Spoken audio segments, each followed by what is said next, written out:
What's up, motherfuckers? 2 weeks ago was the FIDE World Women's Team Championship in Linares, Jaén, in Spain. Mm, And I was analyzing some games of the quarterfinal and semifinal of Russia. And today I'm going to show with you the two decisive games of the final. In the first match, the game between Polina Shuvalova and Balahayeva of Azerbaijan. And okay, later I'm going to make another video of the victory of the Yagari 49 in the second match of the final to secure the win for Russia. But now I'm going to show with you the victory of Subalova in the first match against uh, Azerbaijan. Subalova was the best player in Russia in this tournament and in the whole tournament. Of course, she scored, I remember, 9.5 points of 10, with an incredible result, of course, is to score 9.5 points of 10. So let's analyze this game of the final against Balahayeva. Okay, Subalova opened with e4, e5, knight f3, knight c6, bishop b5, Spanish opening a6, bishop a4, knight f6, or castle, bishop b7, that's all the principal line, rook e1, b5, bishop b3, so castle, and now Balahayeva goes for the marshal, and Subalova decides to play the anti-marshal with a4. That's maybe the most employed move in the league, with the marshal. I employ e4 in many games. Before here black have some reacts like bishop b7, but okay, bishop b7 and before are the two principal defense. So yes, before by Balahayeva, and here I employ d4 in my own games. But okay, she plays a5 with the other typical move. Now the idea of this move is fix the pawn on e6 and the b4 pawn could be quick one day. But the principal idea is just fix the e6, the pawn on e6, and not allow the a5. Okay, d6, d3, and now bishop b6. Good move by Balahayeva. Bishop d4 here was the other option. c3, rook b8, knight d2, d5. This could be another way to play, but okay, bishop b6 was fine. Here white should takes, doubling the black pawns, and okay, now can look like black have the doubling pawns and a little bit weak structure, but now the f file is open for the rig, so this is going to be give black some counterplay for the damage pawn extractor. Knight bd2, rook b8. Here I have some ways to play. For example, she goes with h3, who is fine. c3 is another option. Rook b5. It's so typical in this Spanish to place the rook on b5. In the Spanish, with when you play b4 and white plays a5, the square b5 is so typical for the rook. Attacking a5, b4, b takes, knight b4, rook a3 or bishop b3. Here knight b3 is another way to play.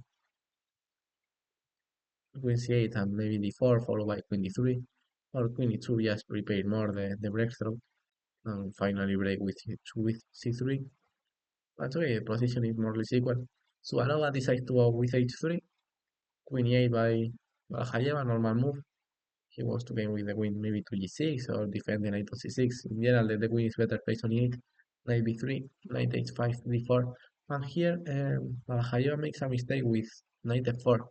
Was better just take here, and if they just try the piece and improve the bishop with e5. Yes, that could be another option. But knight f4 is a mistake. Because after bishop, the problem of knight a4 is that after bishop takes, rook takes queen e2, now white is attacking a6. And if you defend with rook b8 like in the game, after d takes, now the black pawn extractor is also weak. And the huge problem is that the queen is coming on c4. And it's going to be just impossible to eject the queen from c4 because the c5 square is defended. And yes, looks like the white position is so pleasant because the queen on c4 is so powerful and the black pawn extractor is so weak. Black have some weaknesses like the a6 c5 pawns, the a6 pawn is another weakness, and the important thing is that the queen on c4 is so well placed and no there are no pieces who can eject it. So for that reason, a knight d4 entering this line and double the pawns are better here. But okay, why this fight here? But maybe this is slightly better, yes, sacrificing the a6 pawn, but trying to play a little bit more active. But after rook b5, take, and queen c4 now, white is also active. Bishop d6, and now rook e3, great position.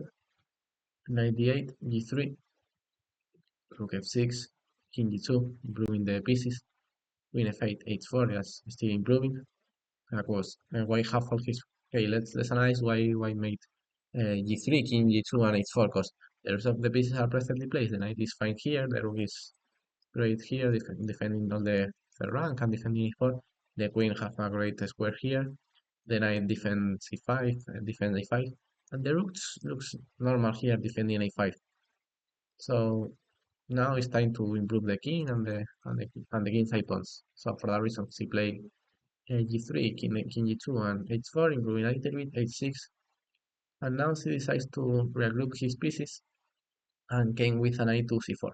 Because of course the queen is well placed on c4, but now everything is defending and it's not clear what why can make progress.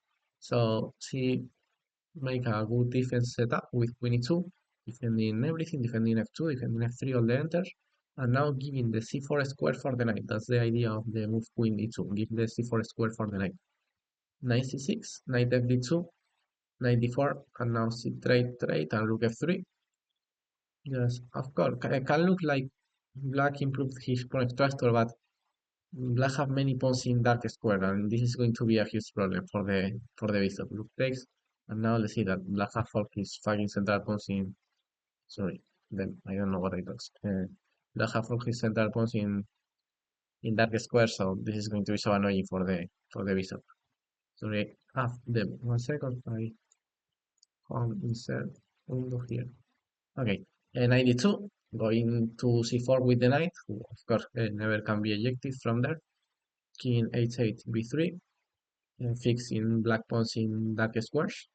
c6 knight c4, bishop c7. Then never can be the knight can never be ejected from c4, and the black dark square bishop is also is also bad piece. So queen g4 is taking more control of the light square, and now black only need to activate the a1 rook, and she start here playing rook d1, rook d3, and later rook f3 is coming. First she play queen g6 and queen f5, avoiding the queen straight for the moment, and now she improved the last piece, and she came with the last piece to attack. Rook d8, and now h5, fixing more black pawns in dark squares and taking more space. Rook d7, and she finally decides to trade with, but in the g6 square, and with the full control of the f5. Very good move of Shuvalova, trading black best defense piece. Queen takes rook e7, and now the rest is more or less easy. Now she can improve she can king with the king, and black king can never improve, can never leave g8 because the file is cut for by the rook. King e4, she's still improving the king.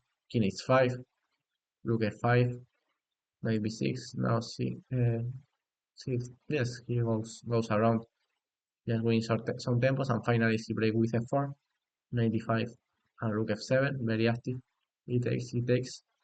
No, she cannot take because that's checkmate. So bishop d6, e5, and yes, the rest is so easy. Just push the pawns and just leave the checks, and very good game of Shuvalova. I really like what she play. Just using the fact that the black dark square bishop is out. Yes, he have a very bad bishop, and all his pawn in dark squares. So that's a very good game to see how to punish the doubling pawns on the a5 after bishop e6, and how to see how after in the Spanish with in some lines with b4 and a5 the dark square bishop with the pawn on b4 turns so bad. So very good victory of Shuvalova, who is to Russia the first the victory of the first match of the final. So now I'm going to make another video of the best game of the second match with the victory of Leia Polina to finally secure the title for Russia. See you, motherfuckers.